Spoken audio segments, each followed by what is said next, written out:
Hi, and welcome to this webinar. This webinar is all about the experience and talking about your clients, your small business clients, your prospects, those people who come in contact with you. What is their experience like, and how can you leverage experiential marketing, digital marketing, and the whole gamut of tools that are available to you to not only create a better experience, but also build a lasting relationship with those prospects and those clients and grow your business ultimately. So throughout this webinar, we're going to be talking about a lot of different things. We're going to be talking about what's happening right now. We're going to show you some strategies. I'm going to actually pinpoint some of the problems that most likely you have in your business, some of which you're aware about, but some you may not be aware of. And that's what the purpose of this webinar is. So I urge you to stick through the whole webinar, watch the whole thing, take down some notes, because that's the best way to learn is take down some notes, and then there's an opportunity for you to ask questions at the end. So how about we just get started? What I want to talk to you about first is what we call the typical customer life cycle. This is what's happening all the time. This is happening in businesses that you visit. This is maybe even happening in your business. And I could probably, if I was a betting person, would almost bet that it probably is. So we look at this here on the screen. We've got on the left side where people are finding you, your website, through chatting, through email. That's the typical marketing that's going on. And we want to move people from left to right through to becoming a customer, creating those sales, generating those offers, and having them be a purchasing customer. So consider on the left side of the screen the prospects, people who haven't done business with you, and on the right side, your customers. So this is the typical customer life cycle. So let's say that in order to generate sales, you spend about $1,000 in advertising. And the process of doing this takes about 10 hours of time to do that. Okay, so within spending that $1,000 in this 10 hours of times, you generate 100 leads. Okay, now we've kept the numbers very simple just for the reason of easy math in this presentation. So 100 leads from this, and of those 100 leads, you generate 10 new customers. Now, if you're a math whiz and you did great in high school math, you would know that that's a 10% conversion, right? Converting 10 customers from 100 leads. Okay. Now, what if I could tell you you could double your sales, right? What if you want to double your sales? I'm pretty sure you do. I know I would. And I actually was able to, in my first year of using this type of marketing, was able to double my sales. And there's a testimonial online about that. And you can look at that later on if you want. But it is possible to double your sales. So when we look at this typical customer life cycle, if we're going to double our sales, what would you say would be the way to do it? Most people would say we need to 2x that opening amount. So we're going to put in $2,000 or 20 hours of time to get that, right? And if we did that, it should give us 2 times the lead, 200 leads.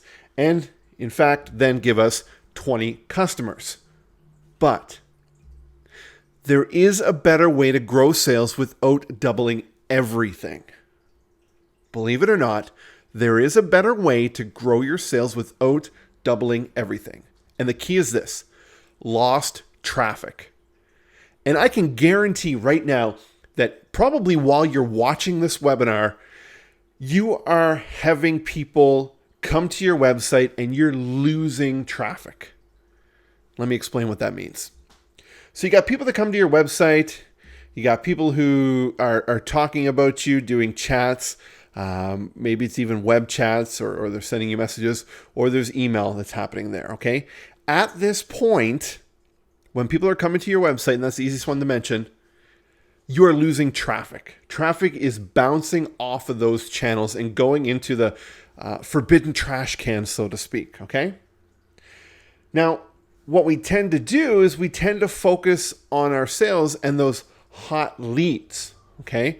So we tend to look at those people who make it past that trash can and they're coming into the sales process. We focus all of our time on chasing the ones who have the red flag on them. They're the ones that are the hot leads. They're the ones that are most likely to close, okay? And I'm sure you can relate to that.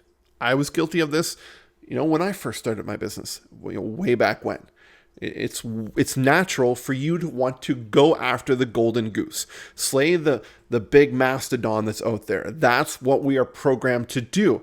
But the problem with this is we're also losing leads at this point. People who have said, you know what, I'm interested in what you do. I'm interested in the solution or product that you sell, but not right now, okay? This is maybe something that's coming up down the road. This is an opportunity for you to claim and stay in touch with these lost leads, okay? And even though somebody has said, you know what, they've contacted you, maybe you even sent them a quote, but they haven't purchased from you, it's our natural instinct to say, you know what, it's just a bad lead, right? They're not my typical perfect customers, so we're not going to spend a lot of energy on them. Well, the problem is that we may follow up with them one time, maybe 2 times, but on average, that's really it, okay? Most people, most small businesses stop following up with prospects in their sales process after 2 times. If they don't reply, they don't get the sale, they give up, they move on, okay? That's a problem. Because most deals are closed, at least between the 6th and 7th contact point. Now, you will have the exception of people who come into the picture and you sell them right away. Those are the diamonds in the rough. They don't always happen that way, but most sales are closed after the 6th and 7th follow-up. All right? So, where is the last place that you are losing traffic? Right here, customers. Why are you losing customers? It's maybe because as soon as you sell them, you kind of forget about them. If you've ever experienced this when you've purchased a major product, maybe it's a vehicle, maybe it's a home, the only time you ever hear from a car salesman after you buy the car, other than when you first get it, is maybe 3-4 years down the road when they feel that vehicle is probably time for you to renew, and then they get all touchy-feely and nice to you, and they send you offers and they send you phone calls because they want you to come back. Now think about this. At that point, if you were starting to think about buying a new vehicle, if you didn't hear from them and there were other vehicles out there, other competition, you would start to shop around. But if you had a great experience throughout the entire life cycle of dealing with that dealership, dealing with that sales representative, they're not just a salesperson to you, right?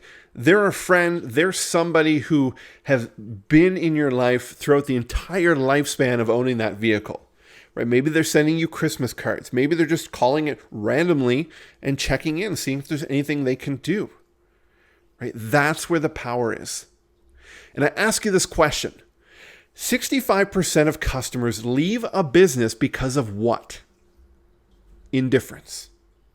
There really isn't one exact reason, okay? It's just because they forgot about them. It didn't make an impact in their life. They were indifferent about them or the next person. So you need to stand out. You need to be different. Okay. So let's take a look at the typical life cycle and let's give you the ideal customer life cycle. So we break it into 3 areas. We've got our attraction phase, we've got our selling phase, and we've got what we call our wowing phase. Okay. And stick with me and I'll explain this in more detail. So in the attraction phase, we look at our target demographic. This is who are we trying to attract? And this can be who are we trying to attract to our business, or it could be a certain product or service, because you may be in a business where you have a product that works great for the 25 to 40-year-old category, and maybe you also have a product that works great for 65 to retirement or 65 to the end, so to speak. It could be different. Or maybe you've got a product that's geared towards men, and maybe you've got a product that's geared towards women. Each of those products or services may have a different target demographic. So that's one of the things that we look at first, is identifying what we call our avatar. Who are we trying to reach out to? And then once we do that, What can we offer them? What type of lead magnet could we give them, entice them to get them into our sales funnel? Or what I more am apt to call and like to call our nurture journey. All right, so once we attract them, we need to figure out what is going to be the bait. What is it that they're thinking? What problem do they have that your product or service could overcome? And I'm sure you've done this before. You've gone to a website, you've seen a great lead magnet. Maybe it was a coupon, an ebook, a video series, a free trial. It doesn't matter what it is, but you gave that company your contact information. That is your lead capture. And then this is where the power starts to happen. Once we give that information, then we're starting to get nurtured. Maybe it's an email that happens right away, gives you more information. It doesn't sell, it gives you more information. Show an invested interest in helping that person give or get a small win. It can be an email, and the sequence can be different for every business. Maybe it's a phone call in the middle there somewhere, another follow-up email, maybe a text message. But ultimately, what you're trying to do is you're trying to take somebody along this customer journey. And you're trying to make sure that you stay in touch, you provide value, you get them to like, trust, and really want to learn more about what you're doing. And when we look at that nurture sequence, there's those 7 touch points. You only see 4 on the screen, but we can do it through email several times. Maybe it's direct mail, maybe something goes out in the mail, but you're making sure that you are touching people, contacting them, providing additional value, additional education at least 7 times, okay? And the reason you do this is you're avoiding those lost leads, okay? So when somebody goes through that initial nurture sequence and maybe it's not right for them, the time's not right, we don't want to just give up on them. What we then do is we utilize a process called long-term nurture. And this is reaching out to them in a not so frequent amount of time. Maybe this long-term nurture spans an entire year, 2 years. It depends on your customer's life cycle and how long you want to stay in touch with them. Okay? But most likely you're in touch with them more so from the initial lead generation side and then initial opt-in. And then if they don't buy along the way, then we go into that long-term nurture. Make sense? Perfect. Okay. Now, let's look at our customers. When you get a new customer, and I see this all the time, I've experienced this all the time, and most importantly, and I admit this, I was guilty of this when I first started my business. Trying to slay that dragon, trying to make that big sale. And as soon as you do it, you kind of have that bit of relief, like, finally I can stop eating craft dinner and I can pay the bills. Yes. You know what? And then you're on to the next dragon. But the problem is these customers need to be wowed. And we need to wow them. And by wowing them, I mean we need to show them love. We need to show them that we really care. We really cherish them. And I don't mean be fake about it. I mean be sincere. And we need to stay in touch with them. We need to tell them how much this relationship means. And I show this icon on here with email. I show this one here by direct mail. I am a huge fan of sending a thank you note. I'm a huge fan of touching something that you are sending out to this customer. There is nothing more insincere than myself receiving a Christmas card in the mail from a company that has printed their signatures on that card. And that is why I made the decision when I started my business almost 8 years ago, that when I send Christmas cards, I don't care how long it takes me, I don't care how many I want to send, I will write something in each and every one of them that is unique to that relationship with that customer. And I will handwrite it and I will send it out. I will never print a signature, and I urge you to do the same thing as well. Okay. And if you say, you know what, I have like 3,000 customers. You know what? You don't need to send a Christmas card to 3,000 customers. Pick and choose 100, pick and choose 50, but make it the best damn 50 you could ever do. And I guarantee it'll stand out. Okay. So our new customer wowing, we're going to stay in touch with them. We're going to keep communicating with them. We are giving them ongoing communication. We are giving them added value. If they bought a product or service, give them tips on how to do it. Give them tips on showing them how to make it better. Here's another story. I had a heat pump put in my office. And this company came, fantastic company, fantastic local company, actually lives up the road from where my home office is. They came down, they did a fantastic job installing it. Now, I was working at the time in the office. I just let them do their thing.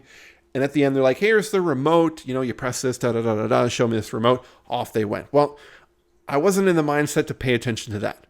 Now, what they could have done is they could have followed up after. They could have had a video tutorial that they created. They could have done it with their iPhone, shooting the remote, saying, hey, we just installed your heat pump yesterday. I know you probably were busy. Here's a video outlining all the great features that you can do with this and how to do it on your remote. That would have provided added value. That would have wowed me, okay? So I have a question for you. Are you ready for this? You've got 3 people, okay? 3 customers. Each of these customers equal a set amount of money, okay? You're going to make a customer value out of these people. Now, if you had the right tools and you had the right process, you know, just because you own a hammer doesn't make you a carpenter. Keep that in mind. You can buy all the tools that you want online. You can buy email marketing software. You can buy social media marketing software. But if you don't understand the process to utilize these tools, you wouldn't have the success. Okay? So I'm just going to go back and show you this here. I'm just going to show you this question here. If you had the right tools and the process, and you could take these 3 customers and you could turn them into money and avoid those lost leads, and you can do that automatically, would you do it? I think you would. So let's talk about the tools and the process. So like I mentioned there in that ideal customer lifecycle, the attraction phase, we look at who that target is. You know, who are you targeting for your products and services? Who are they?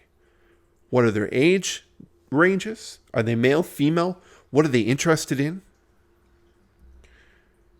Because I ask you this, and I ask people this all the time, and this is usually the first question that comes out in any one of our consultations. Tell me about who your customers are. And I would say almost 70% of the answers I initially get are, well, everyone. Well, the reality is that if you sell to everyone, you sell to no one. Because it's impossible to target. Oh, go back here. It's impossible to target individual people if you sell to everyone. And why is this important? It's important because in order to get your messaging right, in order to run your ads properly, you need to speak to some of the pain points. You need to speak to some of the questions that are in the heads of the prospects you are marketing to. The people who will ultimately open up their wallet and buy your product and service have questions. They have things in their lives that they need fixing, and you have the solution. You need to speak to them directly. So you need to target them. And it may mean that you have 10 different target demographics, all with different questions. And that's fantastic. If you can get to that point, your marketing is a piece of cake. But it's when you generalize that it is extremely hard to market and advertise. Okay? So once we do that, we look at the attraction phase. What's going to make your offer, your product and service stand out? I mean, this picture represents us really well. You got a ton of these gray cars and you got this nice green one. What makes you different? And there's so much advertising going on in this world. You know, people are buying things to get by at PVRs to skip commercials. And you got social media and you're able to target people very specifically. And if you get the great chance of being able to run social media advertising, Google ads, targeted ads, banner ads, whatever it is, and you don't understand how to properly target, you're wasting money. But once you understand how to target, and then you understand what questions do these target demographic individuals have that I can speak to in my ad copy, you're making it a lot easier for them to speak up, notice your ad, and want to opt in. And that's the third phase of the attraction part, collecting leads. Now, we do this through things like capture forms, and I show you a couple here on the screen, right? Sign up in a second, get a free account, subscribe to our daily newsletter. These are all opt-ins. And when you think of some of the major brands out there that are doing it really well, you got Michael's, the crafting store, they always have an active coupon and you can go to their website and opt in to get it. That's a great way to get you on the list, and they email you the next one as soon as you use it, right? They're staying in touch. They're keeping you engaged. You can do this in your business. You just need to think about, what is it of value that I could give away that the person would say, you know what, I'd have to be a complete idiot not to opt in and get this. And I give this example. Let's say you are in the mindset of putting in a pool, whether it's above ground or below ground or in ground, whatever you want to call it. But you have talked with your family that, you know what, hey, next summer we should look at getting a pool. Well, just because you started to think about that, there's a part of your brain called the reticular activator that is now subconsciously on the alert for things around pools. So you're online, you see stuff, right? You see things about other people's pools and where they got it, and you're starting to look around, you see all these ads showing up. So you go and you check out one local provider's website, and you get there. And on the homepage, there it is, the golden goose, the opt-in. And beside it, it says, download our free guide to everything you need to know before making an informed pool purchasing decision. Let me repeat that. Everything you need to know before making an informed pool purchasing decision. A couple key things in there. Everything you need to know. Do I know everything? Right? The fear of missing out, the FOMO, sorry. People fear that there's something they don't know. And if they don't know it, they're going to waste money. So that's key there. And to make an informed purchasing decision. You want to make an informed purchasing decision. You want to be the smart one. This opportunity will guarantee this company that somebody will opt in if they are subconsciously or consciously in the market for wanting a pool. So they give their email address, it downloads the report, it sends to them, and we can talk about, in a whole different webinar about what to put in those kind of things, but that's not what the purpose of this is.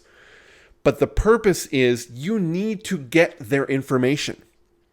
And next, it wouldn't be proper for that company to then say, hey, here's our sale, call us if you need us kind of thing. No, what they're going to do is they're going to build upon that. They're going to work on the point of being informed, providing value. So they're going to reach out and they're going to give more information. I know there's a lot of providers out there that sell pools, and you could buy it, you can do it yourself. And if you're capable of doing that, great. But I just want to show you in a couple of seconds of our video of us doing a pool install and what we do to ensure that this pool is going to last forever for your family. It's a long-term investment. It's not cheap, but you want to make sure that it's around for a long time, and you're the one that's providing your family with that value. Okay? Click here to watch one of our install videos. You're going to watch it. Darn right you are. Right? This is where you're providing that value. Now, behind the scenes, when we talk about the process, once you opt them in, there's something happening in the back end that most consumers and even most businesses that are in that B2B market don't know what's happening. Okay? It's called a funnel.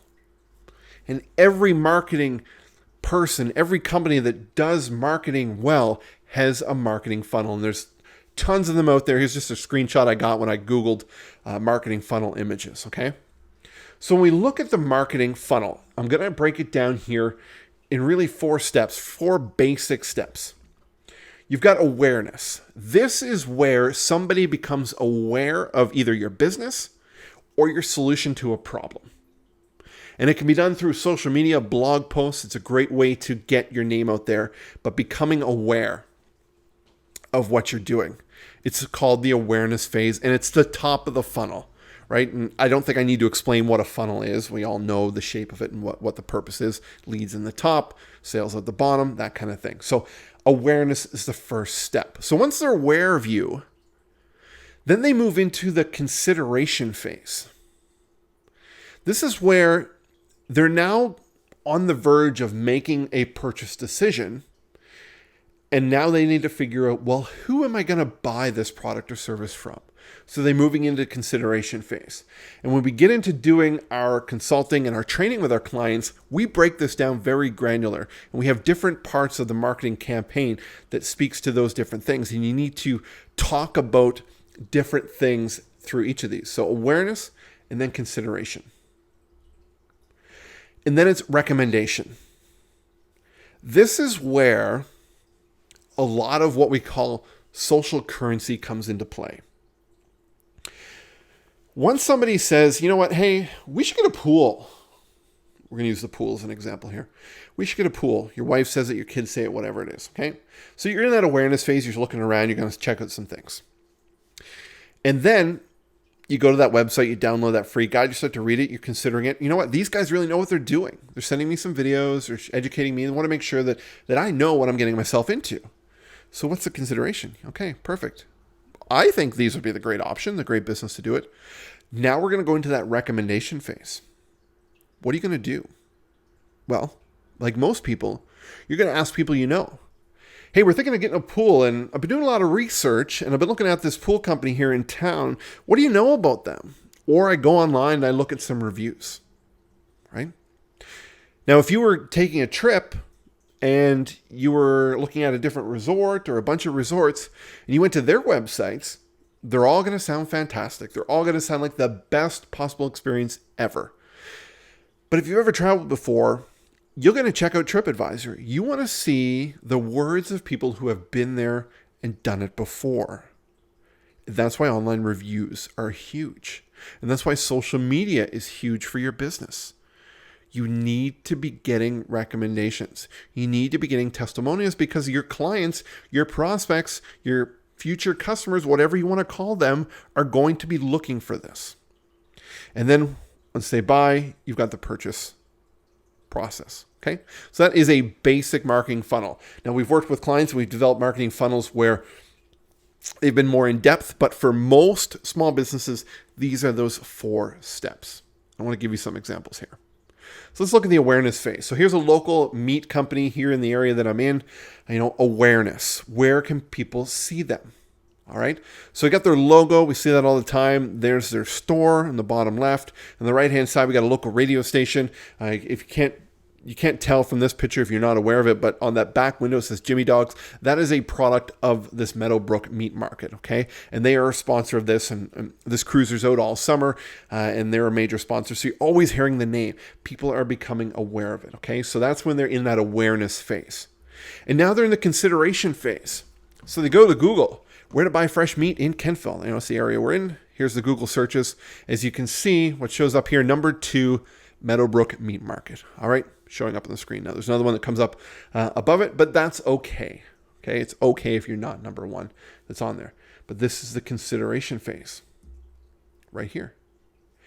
So I'm going to check it out. I'm going to check out their website, but I'm also going to check out their social media.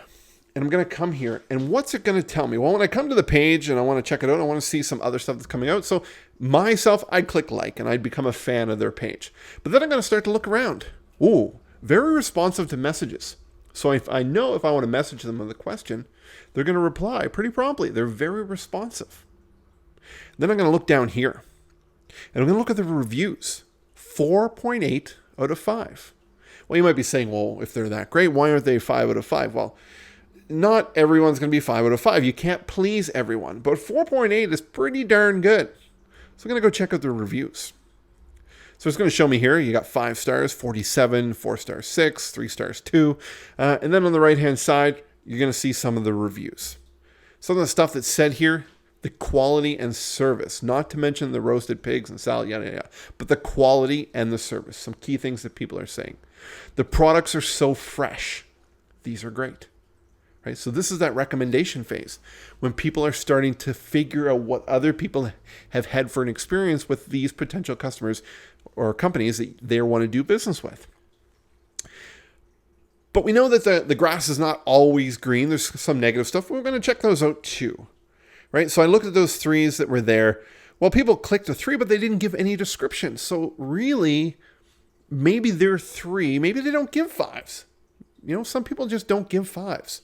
Right? They give a 3, and a 3 might be the best that they would give. And that's okay. All right? So we're going to come back to the recommendation phase, and we're going to look at that number 1. So that Wild Mountain Farm. Okay? And we did a Wild Mountain Farm review, plus review on Google, and this came up here. We've got a Yelp review. We're going to check it out.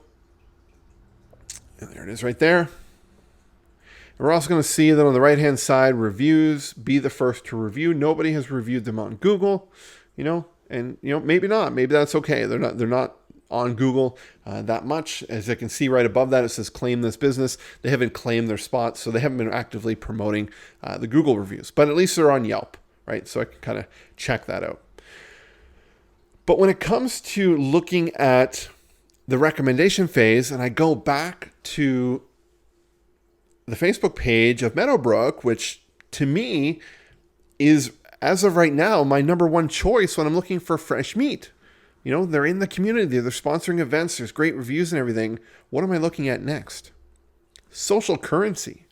Facebook's great because when you log in, it'll tell you what other friends do you have who like this page. As I can see here, Rob Graves and 9 other friends like this page. When I click on it, it comes in here and it shows me who they are. Okay. So I see Kyla here. She's in the agricultural market. I know her.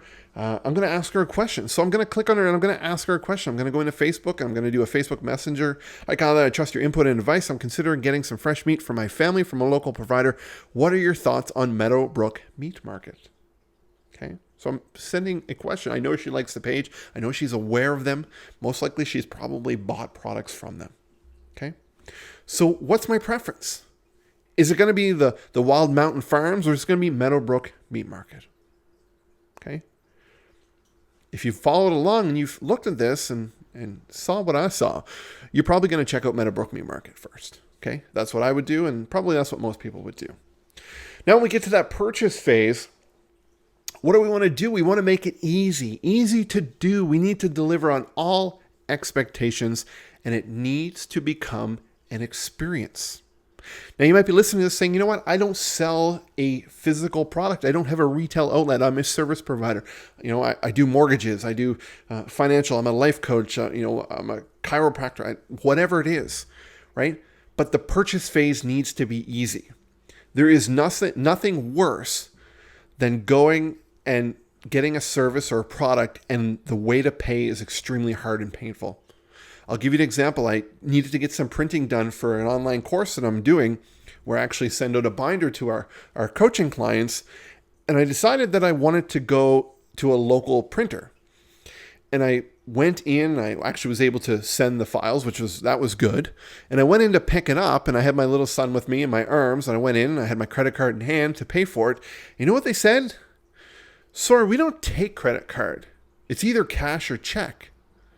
Well, I don't carry checks. I don't use checks. It's the digital age, email transfer or credit card or debit, right? They didn't do any of those. So I had to walk 2 blocks to a bank, take out the cash, walk all the way back and pay for it and get it. Okay. It wasn't easy. And I'll be honest with you, I probably won't do business with them again just for that reason. Okay, so it needs to deliver on expectations. What expectations are you setting? Now, if that pool company has been emailing and showing you their quality installs, and then you actually buy from them and they come out and the install is crap, right? Their equipment's breaking down. They don't care about what they're doing. It's broken that expectations. You need to deliver on the expectations you set in that recommendation, in that consideration, in that awareness phase. And it needs to become an experience. I'll give you another example of an experience. I had some trees that were a chance of falling on our office here on our property this year. And I hired a company to come out. It was actually a second company because the first company backed out because they were too scared to cut it down. But the second company came out. They were very well experienced. They were older guys to cut down the trees, and they had this big lift to go up and cut them. Well, before he started, once he got here, and he's like, you know what? When we're done, if you want to go check out your neighborhood, I'll take you up in this lift so you can look around. Now, I opted not to. We've got a drone here. I can see what our area looks like, but still, he made it an experience. Because for most people, they've never seen their property from that angle. It would be cool to go up. It became an experience. You need to provide value to get value. And when you're looking at what can you give away for free, the best thing you can give away for free is your best stuff.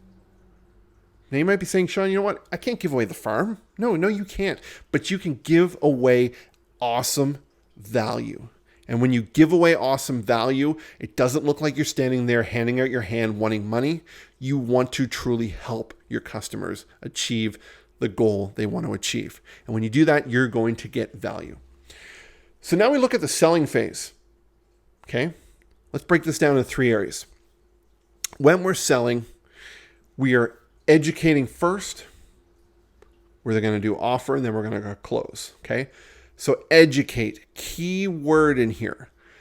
We are educating. We are not pitching. So when somebody opts in to our lead magnet, we need to educate. We need to give them more.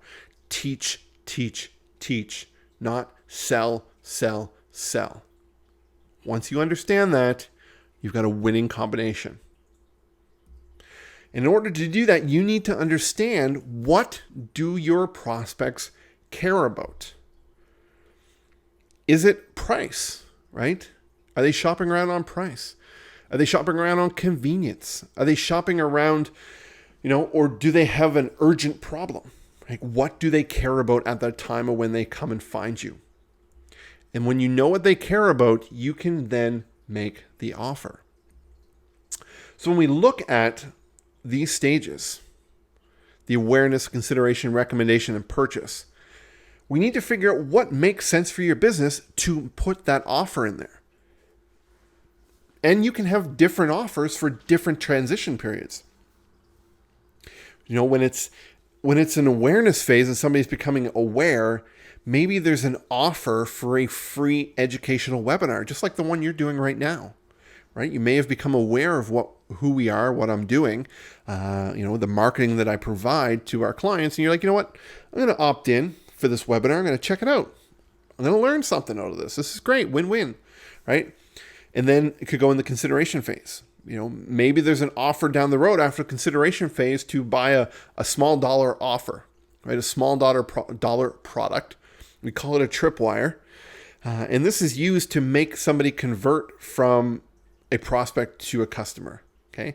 And they don't always have to follow these 4 steps in linear sequence.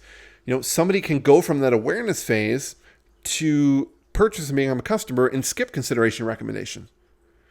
But the reason you need all 4 in here is because you need to make sure that if they don't buy on the first offer, they could buy in the second offer, and they still don't, then they buy in the third offer, and they go in the long-term nurture like we talked about early on in this presentation. Now, when we talk about offers, what types of offers could you do? And there's hundreds of ones. So we just picked out a couple here to show you. We can do the money off, right? You can offer an amount off. For example, $10 off your next purchase, especially if you're doing a retail. And a lot of these are based around retail. Percentage off. You can offer percentage off, 25% off your next offer. Free shipping, 30% off shoppers spend more per order. 30% of shoppers spend more per order when free shipping is included. If you are in the business that needs to rely on shipping, listen up. This part is for you. Shipping is the number one reason people do not complete their transaction online. They will go and they will put stuff into the cart and they will get to the end and they will calculate the shipping and they'll be like, holy crap, it costs too much to get this. I'm just going to go find it locally somewhere else. If you can find a way, even if to put it into your margins, to eat the shipping yourself, include it in there for free, great. Now, if you've got a certain threshold of products that you're selling that you can't eat that shipping cost until you sell at least this much in that transaction, that's great too. Because then you can say, Amazon's fantastic at this. Spend another $12.32 and get free shipping. I guarantee people will buy more than $12.32 to get that free shipping. They would rather spend the money on the products for themselves than give it to you to ship it. Okay? 85% of consumers rate free shipping as the number one purchase incentive. If you promote it, whether it's all the time or a special offer, a special weekend, free shipping, 24 hours, free shipping, whatever it is, it's a number one incentive. 61% of consumers will cancel their order if free shipping is not offered. Exactly what I told you right there. Free shipping, number one reason. And if you don't offer your buyer what they want, there is always a danger that someone else will offer them free shipping. 47% of all online orders include free shipping, and I can guarantee this is going to rise up. The evangelist. These are the people who love what you do. They tell everybody what you do. They buy from you all the time. Reward your loyal following fans and customers by giving them a special coupon with a significant discount as a thank you, right? Maybe you're a service provider and people frequently come back to you. They get a prime rate. You look at the major hardware outlet stores like the Home Depots and, the Kents and all that kind of stuff and the Lowe's. Contractors who come back all the time get better rates on stuff. Those are the evangelists. A pre-launch, if you're launching a product or a service, you can promote that product by giving a limited quantity away or sell for a limited number at a discount. For example, the first 10 customers get 50% off. This is a pre-launch. Upsell and cross-sell discounts. You can give customers an incentive to buy additional products or a complementary product by giving them a coupon code in an email following their initial order. Okay? Then the close. The close is when you make that pitch, when you make that offer to buy, right? You've overcome all the obstacles. You've got them to like, know, and trust you. You are the logical choice. Now you just ask for the sale. If you've done a great job before that, it is going to be easy to have somebody choose you and buy from you. And keeping in mind that this is not just an exchange of money. You are establishing a relationship. You're establishing a relationship. When we look at those stages here, the awareness, consideration, recommendation, and purchase, there's a couple other that I want to tell you about. Satisfaction, loyalty, and advocacy. You want people to be satisfied. You want people to remain satisfied. You want them to be loyal to you. You want to be the person or business of choice for whatever it is that you do. And when anybody that they come in contact with has the problem that you solve, that you have solved for them, they will tell them. And they will become your advocate. We call it the referral handoff. And we look at the different stages here. We look at that awareness, that consideration, that recommendation, and that purchase. That purchase is the customer handoff point. This is where you are handing off the customer to kind of go out on their own. And you are starting to go from acquiring that customer to developing that customer. It's just like life coaching. You need to develop them and help them understand the satisfaction, enjoy the satisfaction. If you bought a hot tub, the company that sells you the hot tub should be in touch with you, telling you ways that you can enjoy it even more, how to host a hot tub party. Holidays are coming up. We've got, top 5 ways to, do certain things and theme your hot tub parties around this. Enjoy it even more. Have you considered a moonlight dip in your hot tub, right? These are just things that come to mind while I'm doing this presentation. So you need to develop that customer. So they go through satisfaction, they get into loyalty, they become an advocate, and then they go into referral. And the referral handoff, this is where they say, hey, you know what, Sean? I'm going to recommend Sally. Sally's got a new business. Sally needs help understanding and building her customer marketing funnel. I told her about you. I told her what you did for us and the great success we've had. I'm going to tell her to get in contact with you. Okay? They're handing off this person to us, where we are then going through the awareness consideration. It is an ongoing loop. And if you do a fantastic job of all these stages, every new customer, every satisfied customer that you have, you're building this momentum, this wheel that's turning.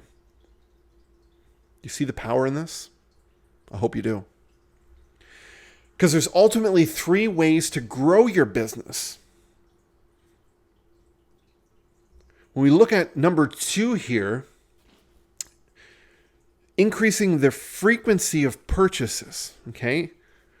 And when we look at this, and I'll explain the other 2 here, but we're going to focus on number 2, but there's 3 ways to grow your business. You can increase the number of units sold. So when somebody buys something, maybe you want to throw on, hey, if you buy 2 more, you get it at this discount. So you're selling more, right? You're selling more, you're making more money. Increasing the frequencies of the purchase. So more often do they come back. And if you're in a service-based business and it's relying on appointments, if it's a massage, a haircut, what you want to do is you want to book that next appointment before they leave the appointment they're finishing. You want them to commit to coming back. Increase that frequency. And then number 1, the most cost-effective or costly way, sorry, I'm missing the word here, but the most costly way to grow your business and difficult is increasing that number of customers. Because number 2 and 3, people already know, like, and trust you. Number 1, they don't. You need to go through that awareness consideration and build that relationship. So number 2, this is where we're getting into that wowing phase. And again, breaking down into 3 areas. We deliver and wow, we offer more, and we get referrals. So delivering and wow. So think about this, and I'll ask you this question. How could you wow for $5? If you could only spend $5 on a client, on a new customer to wow them, how could you do that? Think about it. And then, how can you make it personal? One interesting thing that I've heard, not that it's hearsay, it actually was a company that did this, but when they sent out their invoices, what they did is they put a $2 lottery scratch ticket in with the invoice. Okay? It was different. Like, people didn't do that. And they got a lot of social press for that. Because some people, maybe they didn't win, but some people won more than $5. Some people won a couple $100, whatever it was, but it was a unique approach to it. And can you make it personal? I was doing this a while back when I had a new customer, and I would send them a card, and I would send them a gift card for a local coffee chain that they could go to, that I knew that there would be one in their area. But the whole idea was I wanted them to take themselves out for coffee and think about their business and stop working in their business and start to work on their business. But spend that half hour to an hour sitting in that coffee shop with that coffee and writing down 3 things that they were going to commit to doing in the next 60 days to better their business. And I'd send that out to every customer that we had. And that's what I did. I mean, it was a $5 gift card and the cost of a stamp. So a little more than $5. But I made it personal. And then can you offer more? Here's the best example of this. When you look at the big kahunas in doing this, it's McDonald's. You've got cross-selling. Cross-selling is, hey, you bought this product. Why don't you buy this one? It just goes perfectly together. You're selling another product at the time of transaction. Then you got upselling. So it's like, hey, you bought fries. Would you like to upsize it? Would you like more? Sure. Especially when you look at the cost of buying more is less than buying 2 of those same items. And then new. Hey, I noticed you bought this, but we got this new model. Would you like to buy this? Okay. So you're offering more. And once you get in this mindset and you figure out what pairs properly and you train your staff or you train yourself, it's going to be fairly easy to do this. But you just need to do it. And then you need to get referrals. But not only referrals, testimonials. That's right. Ask for those testimonials. And here's a tip. Don't ask them to email you the testimonial. If you have a Facebook page, or you're on Google, or you have a Yelp account, or you're anywhere online, ask them to go there and leave the review there. You can always copy and paste it and put it in brochures or put it on your website later. But you want the original source to be authentic and come from them, because there's no reason why people would think that you had doctored that testimony if it came from the person who actually gave it. When you email and you see people list these testimonials on their websites, you don't know if they had changed that, altered it, doctored it, made it up, whatever it is. You want it to be authentic and real. So let's look at the purchase experience, okay? So you got an uphill battle. People are becoming aware, they're considering, they're recommending, and then they're buying, right? They're going up the hill. That's that attraction phase. And they're trying to get up to the peak to make the sale. But the problem is that once they make the sale, most cases that relationship is downhill. So when you look at this, because things just trail, right? I mean, people, when they buy, are at the peak, right where you see that star is, at the summit, at the top. This is when people feel the most gratitude, the most satisfaction about making that purchase. Okay, the remorse is gone. They made the sale. Everything is good. When do you ask for that testimonial? I'll tell you right here. You ask it immediately after that sale. Because life goes on after the sale. And you want to make sure that you are grabbing people's most current experience of working with you is right after that sale. Okay?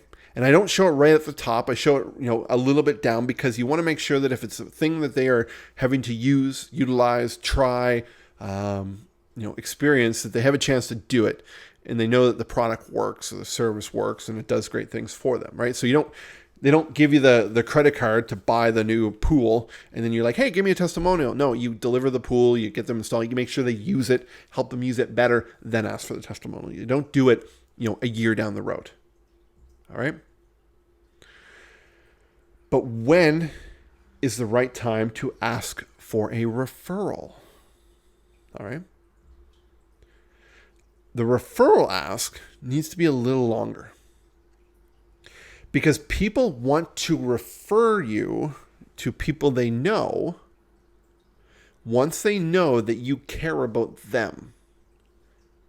If you put this into a dating phase and you had a friend who was a great guy or a great girl, you were in a long friendship, and somebody was looking to date somebody like them, and you thought it was a great fit, you would ask them, you would refer them, right? You would say, hey, you know what?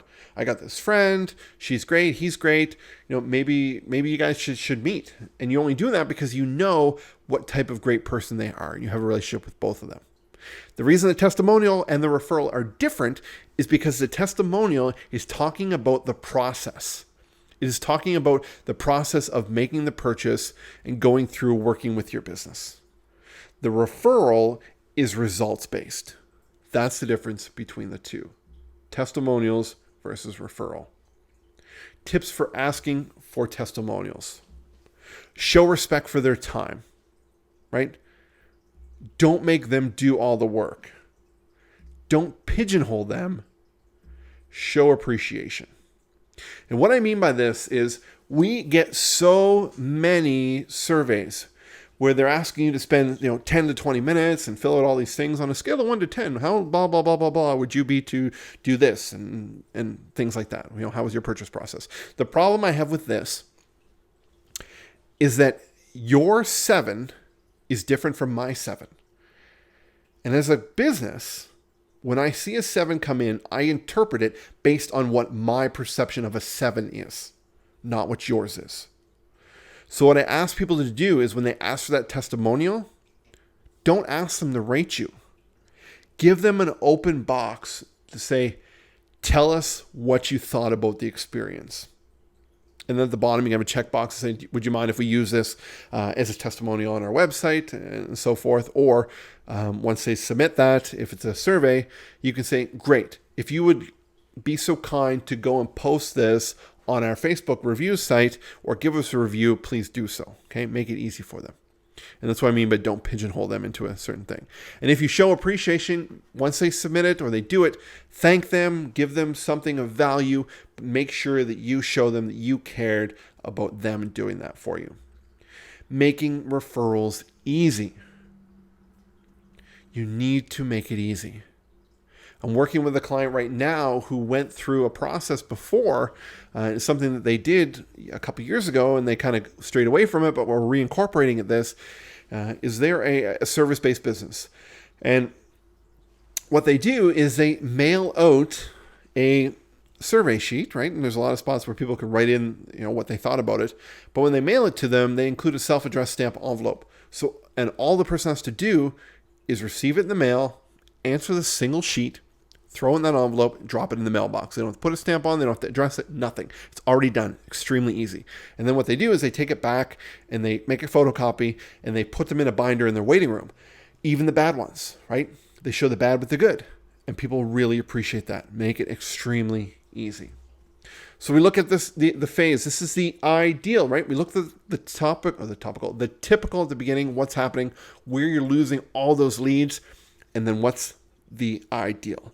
Attract, sell, and wow. So it's at this point that if you have any questions, please, by all means, below the webinar here, you see a box where you can ask a question. You also see our social integration. You can go ahead and write a comment, ask a question. I will reply to it in there, but I thank you very much. Think about your business. Think about what I said. And if by all means you want to make a difference in your business, you need to utilize these tactics. You need to utilize these processes. I can tell you what tools you need, but until you make a commitment to understanding and wanting to do the process, the tools are a moot point. So thank you very much for taking the time today to watch this webinar, and feel free to reach out to me if you have any questions.